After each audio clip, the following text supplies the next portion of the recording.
Dear Pinoy Storyline. Ako si Roger, 32 taong gulang, at lumaki ako sa isang maliit na baryo sa probinsya ng Tarlac. Tahimik lang ang buhay namin dito, simple at payapa. Pero ang kwentong ito, hindi ordinaryo. Ito ay isang pangyayaring bumago sa buhay ko, isang gabing hindi ko malilimutan. Noong panahong iyon, ako'y nagbabantay ng bahay ng aking tiyuhin habang siya'y nasa bayan. Mag-isa lang ako sa bahay, isang lumang bahay na gawa sa kahoy, may malalaking bintana at isang pintuan na tila luma na pero matibay pa rin. Hindi ko alam kung bakit, pero simula nang dumating ako roon, parang may kakaibang pakiramdam akong nararamdaman. Ang paligid ay tahimik, ngunit may bigat sa hangin, parang may nakatingin sa akin mula sa likod ng bawat sulok. Nagsimula ang lahat nang dumating ang hating gabi. Habang nakahiga ako sa papag, sinubukan kong matulog, ngunit may narinig akong kakaibang tunog sa labas ng bahay. Para itong pagkaluskos ng mga paa sa tuyong dahon. Tumayo ako at sumilip sa bintana, ngunit wala akong makita. Pagsara ko ng bintana, biglang may kumalabog sa likod ng pintuan. Bang! Bang! Dalawang malalakas na katok, mabagal pero matindi. Pakiramdam ko'y may kumakabog na rin sa dibdib ko. Sino ang nasa labas ng 10 oras ng gabi?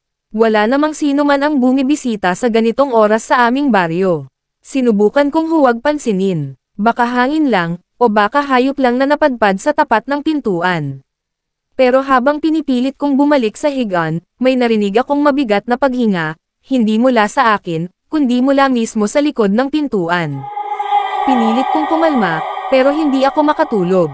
Ang katawan ko'y nanlalamig habang nakikinig sa bawat galaw sa labas ng pintuan. Dahan-dahan akong lumapit at sumilip sa maliit na butas sa pinto. Doon, nakita ko ang isang mata. Isang mata na hindi normal. Mapula ito, animoy nag-aapoy sa dilim. Hindi ito mata ng tao. Napaatras ako. Nanginginig ang aking katawan. Sino, o ano, ang nasa labas ng bahay?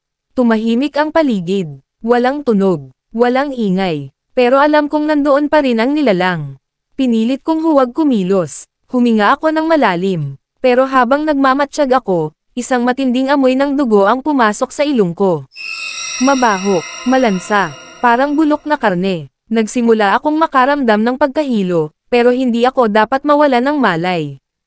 Kailangan kong lumaban. Kailangan kong malaman kung ano ang nasa labas. Kinuha ko ang itak sa ilalim ng kama at huminga ng malalim. Dahan-dahan akong lumapit muli sa pinto.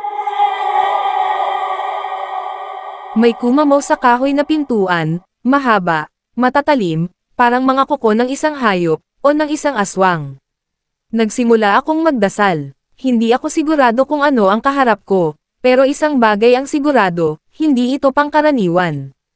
Habang hawak ko ang itak, nagdesisyon akong magsindi ng kandila at sunugin ang isang piraso ng bawang, gaya ng itinuro sa akin ng aking lola noon.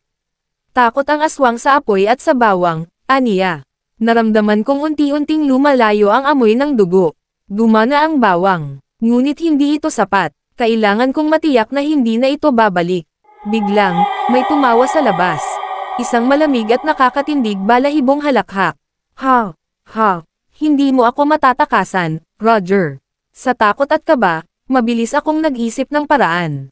Naisip ko ang isang lumang dasal na itinuro sa akin noong bata pa ako, dasal na panlaban sa masasamang nilalang.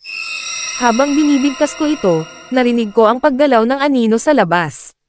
Tila bumibigat ang hangin. Tila nagagalit ang nilalang. Sinugod ko ang pinto, hawak ang itak, at binuksan ito ng mabilis. Ngunit, wala nang tao sa labas.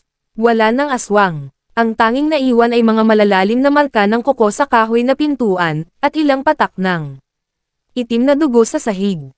Kinabukasan, ikinwento ko ang nangyari sa isang matandang albularyo sa aming baryo. Matapos akong pakinggan, tumingin siya sa akin ng seryoso. May sumusubok sa'yo, iho. Isang aswang na matagal nang naghahanap ng bagong biktima. Nagpatuloy siya, ngunit hindi kanya nag-api dahil may lakas ang loob mo at marunong kang magdasal.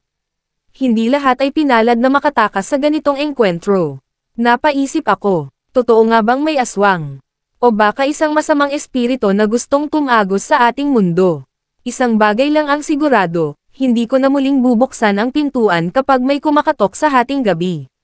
Matapos ang insidenteng iyon, nagdesisyon akong umalis na sa bahay ng tiyuhin ko. Hindi ko na muling binalikan ang lugar na iyon. Ngunit bago ako umalis, sinigurado kong ikinwento ito sa inyo, mga kaibigan.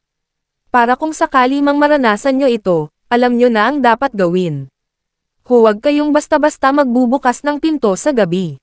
Huwag nyo ring hahayaang makapasok ang dilim sa inyong tahanan. At higit sa lahat, laging magdasal. Salamat sa panonood. Kung gusto niyong makarinig pa ng ganitong mga kwento, huwag kalimutang mag-follow, mag-like, at mag-share. Hanggang sa susunod na kwentuhan.